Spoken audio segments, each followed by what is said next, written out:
Banyak yang sugajian tapi beta masih kumpul dari 0,01.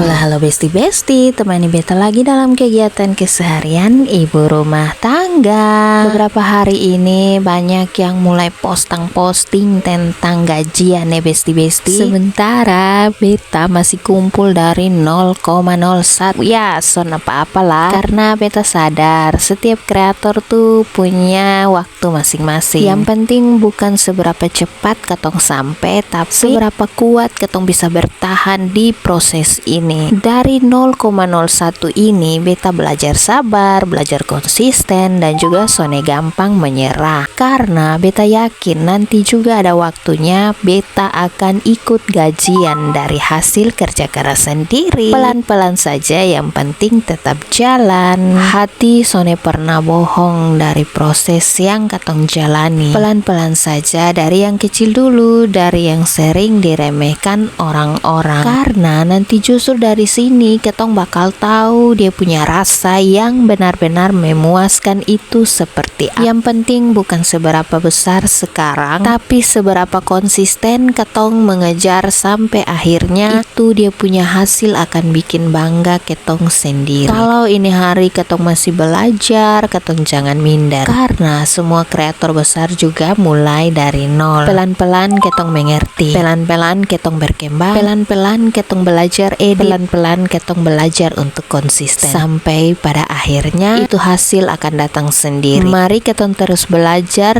terus coba, terus upload, karena yang berhenti di tengah jalan tuh sone akan pernah sampai di tujuan. Percaya kok sonde, kalau katong konsisten belajar, katong pasti bisa berhasil. Sudah hampir 1 bulan katong upload jalan terus, view ada tapi dolar masih song. Kadang katong capek, kadang katong pikir buat berhenti, tapi beta sadar ini bukan soal hasil cepat, ini soal siapa yang kuat bertahan di sini. Mungkin sekarang ketompong postingan belum tertempel dolar, tapi beta yakin kalau usaha tuh sone pernah bohong. Pelan-pelan, satu persatu pasti ada waktunya itu dolar akan datang juga. Jadi yang lagi di fase song juga, mari ketong sama-sama jangan menyerah sekarang. Ada yang sudah merasa capek buat konten, apalagi konten tentang keseharian IRT seperti yang beta lakukan ini, yang kelihatannya memang simpel, tapi ternyata dia menguras banyak waktu dan pikiran. Dari katong pikir ide, sambil katong take video, sampai katong editing, itu semua tuh butuh effort. Kadang maksimal, tapi dia punya hasil tuh belum sesuai harapan. Apalagi saat tayangan kadang rame, kadang sepi. Kalau dari yang beta rasakan sendiri, kuncinya ada di ketompung cara memandang ketompung proses. Jangan terlalu fokus di angka, jangan setiap posting langsung berharap harus rame, karena di dunia konten itu memang wajar ini hari rame, besok bisa sepi. Kalau terlalu fokus ke hasil, ketong akan bisa terasa berat dan bikin stres. Tapi kalau ketong fokus di proses buat konten, belajar memperbaiki kualitas konten, dan ketong menikmati perjalanan akun berkembang, maka ketong akan merasa kalau mengonten itu akan lebih enjoy. Dan biasanya justru saat ketong sone terlalu terbebani dengan angka, nanti tiba-tiba saja ada konten yang naik dan FYP.